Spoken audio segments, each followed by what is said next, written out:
नमस्कार। आज कार्तिक कृष्ण त्रयोदशी शके 1936 सादर करत आहोत ठाणे वार्ता। ठळक घडामोडी। ठाणे पूर्व पश्चिम सॅटिस प्रकल्प एकमेकांना जोडण्यास रेल्वेचे वरिष्ठ अधिकारी अनुकूल। मुख्यमंत्र्यांना वेळ नसल्याने कापूरबावडी उड्डाणपुलाच्या मुंबई मार्गिकेचं उद्घाटन रखडलं आणि वडाळा ते ठाणे मार्गास मुख्यमंत्र्यांची मंजुरी। या आणि इतर घडामोडी विस्तृतपणे पण काही क्षणातच। ठाणे वार्ता पहा श्रीस्थानक वाहिनीवर। आता सकाळी 9:15 पासून रात्री 9:15 पर्यंत ठाणे वार्ता, ठाण्यातील पहिलं दृकश्राव्य माध्यम। श्रीस्थानक वाहिनी ठाण्याची स्वतःची वाहिनी।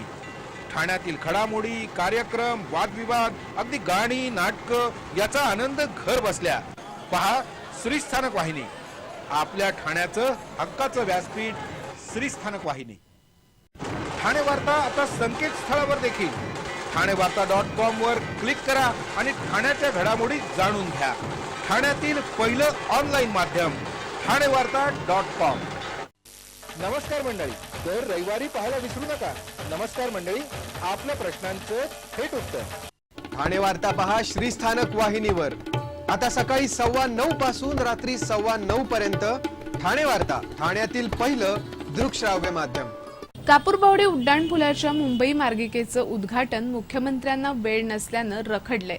कापूरबावडी माजिवडा नाक्यावरील वाहतूक कोंडीतून प्रवाशांची सुटका होण्यासाठी महत्त्वपूर्ण असलेला कापूरबावडी उड्डाणपूल संपूर्णतः खुला होण्यासाठी अद्याप किमान 15 भर वाट पाहावी लागणार आहे। वाहतूक पोलिसांनी सुचवलेल्या सुधारणांसह पुलाची कामं अपुरी असली तरी खरं कारण नवनिर्वाचित मुख्यमंत्र्यांना उद्घाटनासाठी वेळच नसल्याचं समोर आलंय। मुख्यमंत्री देवेंद्र फडणवीस यांची तारीख मिळाली की तातडीनं कामं केली जातील अशी माहिती देण्यात आली। 5 वर्ष मुंबई रस्ते विकास महामंडळाकडून बांधण्यात येत असलेल्या कापूरबावडी उड्डाणपुलाचं काम संथ गतीनं सुरू आहे। या पुलाचं काम 3 वर्षात पूर्ण होण्याची अपेक्षा होती, मात्र कंत्राटदाराचं दुर्लक्ष, पुलाच्या आराखड्यात बदल आणि स्थानिक रहिवाशांमुळे पुलाचं काम रखडलं। महामंडळानं टप्प्याटप्प्यात पुलाच्या मार्गिका खुल्या करण्याचं ठरवून त्यानुसार सुरुवातीला पूर्व द्रुतगती महामार्ग ते सिनेवंडर, पूर्व द्रुतगती महामार्ग ते माजिवडा पेट्रोल पंप, बाळकुंभ सिनेवंडर ते नाशिक बायपास मार्गिका खुल्या केल्या। त्यानंतर सिनेवंडर ते माजिवडा पुलाला जोडणाऱ्या या मार्गिकांचं काम सुरू करण्यात आलं। हा पूल ऑक्टोबरमध्ये सुरू होण्याची अपेक्षा होती, पण वाहतुकीच्या दृष्टिकोनातून ठाणे वाहतूक विभागानं 6 ठिकाणी अपघात होण्याची शक्यता अहवालात नमूद केल्यानं त्यानुसार सुधारणा करण्याचे आदेश महामंडळानं कंत्राटदाराला दिले। त्यामुळे पूल रखडला। वाहतूक पोलिसांनी सांगितलेल्या कामांबरोबरच पुलावरील रस्त्याचं डांबरीकरण आणि पुलाच्या रंगरंगोटीची कामं अद्याप सुरूच आहेत। साधारणतः आणखी 15 दिवस कामं सुरू राहणार आहेत। त्यामुळे या पुलाचं उद्घाटन डिसेंबरच्या पहिल्या आठवड्यात होण्याची शक्यता आहे। दरम्यान या पुलाच्या अंतिम मार्गिकेचं उद्घाटन मुख्यमंत्री देवेंद्र फडणवीस यांच्या हस्ते करण्याचा महामंडळाचा प्रयत्न असल्यानं मुख्यमंत्र्यांची वेळ आणि तारीख मिळाल्यानंतर लगेचच पुलाची कामं पूर्ण केली जाणार असल्याची माहिती हाती आली आहे। कोकण परिक्षेत्रीय पोलीस कर्तव्य मेळाव्यात झालेल्या विविध स्पर्धांमध्ये ठाणे ग्रामीण पोलीस संघानं तब्बल 7 सुवर्ण पदकं पटकावली आहेत। ठाणे पोलीस संचलन मैदानात आयोजित करण्यात आलेल्या या मेळाव्याचा समारोप काल झाला। या मेळाव्यात पोलीस व्हिडिओग्राफी, संगणक जागृती, श्वान पथक, anti sabotage checking, scientific aids to investigation अशा विविध स्पर्धा घेण्यात आल्या होत्या। या स्पर्धेत ठाणे ग्रामीण पोलीस, रत्नागिरी, सिंधुदुर्ग आणि रायगड असे 4 संघ सहभागी झाले होते। सर्वाधिक म्हणजे 16 पदकं रत्नागिरीच्या पथकानं पटकावली, तर दुसऱ्या क्रमांकावर ठाणे ग्रामीणचा संघ होता। पण ठाणे ग्रामीणनं सर्वात जास्त म्हणजे 7 सुवर्ण पदकं पटकावली आहेत, तर 3 रौप्य आणि 1 कांस्य पदक ठाणे ग्रामीणला मिळाले।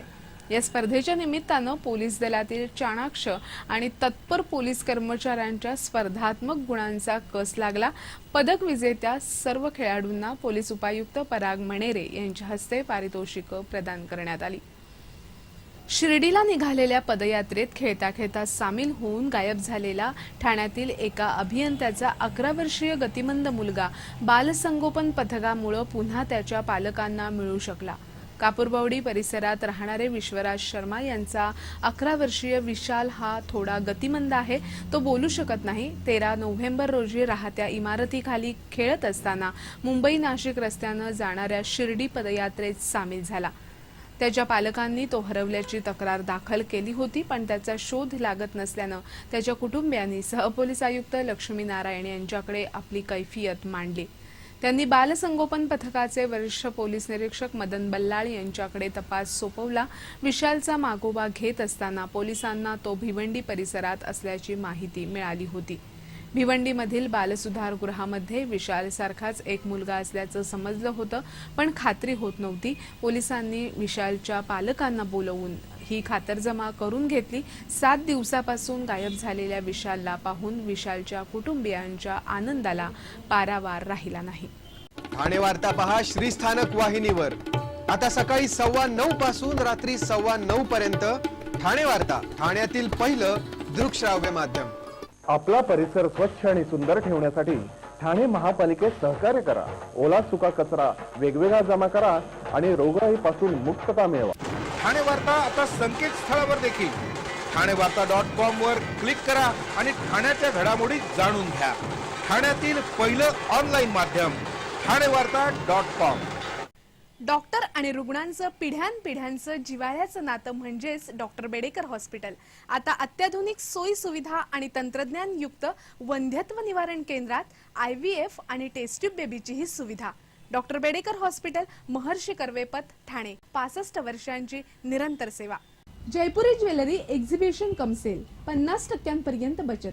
American diamond sets, mangalsutra, fancy bracelet, fancy earring top, radium आणि गोल्ड प्लेटेड बांगड्या आणि अन्य ज्वेलरी फक्त जयपुरी ज्वेलरी एक्झिबिशन मध्ये, अशोका बेसमेंट जवळ, गोखले रोड, नौपाडा, ठाणे पश्चिम. ठाणे वार्ता पहा श्रीस्थानक वाहिनीवर. आता सकाळी 9:15 पासून रात्री 9:15 पर्यंत ठाणे वार्ता, ठाण्यातील पहिलं दृकश्राव्य माध्यम. मतदान यंत्राचं संरक्षण करणाऱ्या ग्रामीण पोलिसांना भत्ता मिळाला नसल्याच्या तक्रारी झाल्यानं नवा वाद निर्माण झालाय. आपल्याकडे सतत कोणत्या ना कोणत्या निवडणुका होत असतात, त्यातच सण, उत्सव, आंदोलनही कमी नसतात. त्यामुळे पोलिसांना फारशी उसंत मिळत नाही. लोकसभा, विधानसभा निवडणुकातही सर्व सणवार बाजूला ठेवून पोलीस निवडणुकीच्या बंदोबस्ताला होते. या बंदोबस्तासाठी पोलिसांना विशेष भत्ता दिला जातो, पण ग्रामीण भागात बंदोबस्ताला असलेल्या पोलिसांना दमडी मिळाली नसल्यानं पोलिसांमध्ये नाराजी आहे. शासन निर्णयाप्रमाणे मतदान आणि मतमोजणी कक्षात बंदोबस्ताला असणाऱ्या कर्मचाऱ्यांनाच भत्ता मिळतो. मतदान यंत्र ही मतमोजणी केंद्रापासून दूर असलेल्या विशेष खोलीत ठेवली जातात. या खोलीवर पोलिसांचा कडेकोट पोलीस बंदोबस्त असतो. मात्र अशा बंदोबस्तावर असणाऱ्या पोलिसांना भत्ता दिला जात नसल्याची तक्रार आहे. मतदान केंद्राध्यक्षाला 2200 रुपये, मतदान अधिकाऱ्यांना 1500 रुपये, तर मतदान केंद्रावरील सुरक्षा रक्षकाला 800 रुपये साधारण दिले जातात. पण मतदान यंत्रांचं रक्षण करणाऱ्यांना एक छदामही भत्ता न मिळाल्याच्या तक्रारी आहेत. एकापेक्षा एक तडफदार नृत्याविष्कार, उत्स्फूर्त गाणी आणि विनोदांचं सादरीकरण, फुल टू धमाल असंच काहीसं वातावरण समता विचार प्रसारक संस्था आयोजित ईद दीपावली स्नेहसंमेलनात पाहायला मिळालं. समाजातील धर्माधर्मामधील एकोपा वाढावा म्हणून संस्थेतर्फे एकलव्य विद्यार्थी आणि त्यांच्या पालकांसाठी या कार्यक्रमाचं आयोजन करण्यात आलं होतं.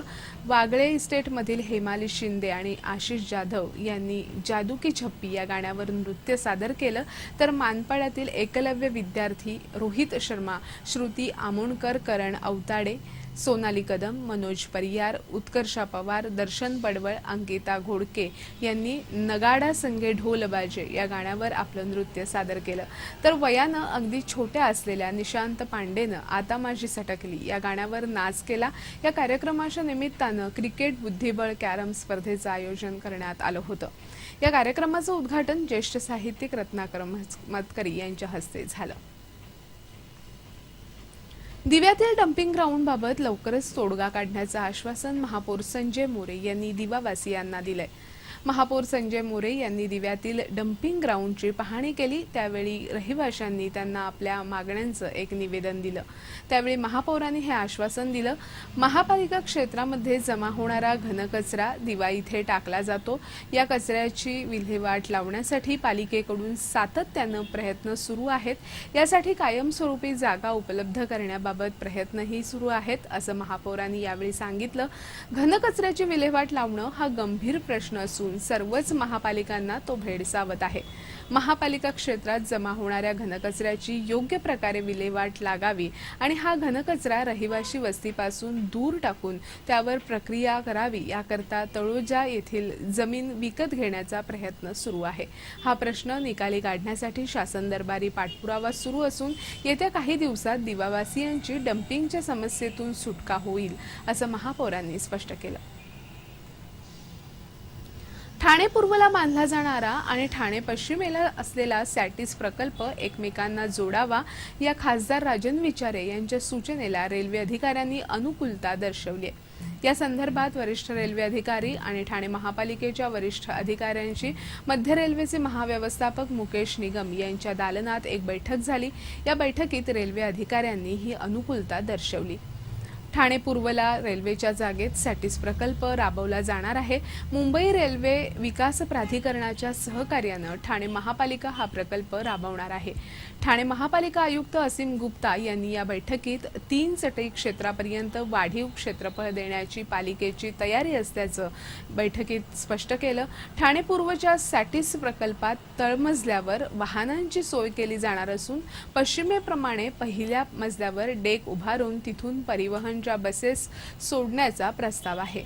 ही जागा व्यापारीदृष्ट्या विकसित केली जाणार असून यातून मिळणाऱ्या पैशातून ठाणे रेल्वे स्थानकाचा विकास केला जाणार आहे। ठाणे पूर्व आणि पश्चिम सॅटिस प्रकल्प एकमेकांना जोडल्यास पश्चिमेकडून पूर्वेकडे अथवा पूर्वेकडून पश्चिमेकडे येण्या जाण्यासाठी 5 किलोमीटरचा पडणारा फेरा वाचू शकतो। यासाठी दोन्ही सॅटिस जोडणारा पूल बांधावा, अशी सूचना खासदार राजन विचारे यांनी या बैठकीत केली। रेल्वे अधिकाऱ्यांनी या प्रस्तावाला अनुकूलता दर्शवली असून यास रेल्वे मंत्रालयाकडून मंजुरी मिळवण्याचा प्रयत्न केला जाईल, असं रेल्वेचे महाव्यवस्थापक मुकेश निगम यांनी सांगितलं। मुंबई महानगर विकास प्राधिकरणाच्या बैठकीत ठाणे मेट्रो प्रकल्पाला मुख्यमंत्र्यांनी मंजुरी दिली आहे। ठाणे मेट्रो प्रकल्पाबाबत निर्णय घेऊन या प्रकल्पाच्या कामास सुरुवात करावी, अशी मागणी शिवसेनेचे आमदार प्रताप सरनाईक यांनी मुख्यमंत्री देवेंद्र फडणवीस यांच्याकडे केली होती। त्यावेळी मुख्यमंत्र्यांनी सरनाईक यांच्या मागणीची दखल घेत पुढील बैठकीत ठाणे मेट्रो प्रकल्पाचा विषय मंजुरीसाठी घेण्याचे आदेश दिले होते।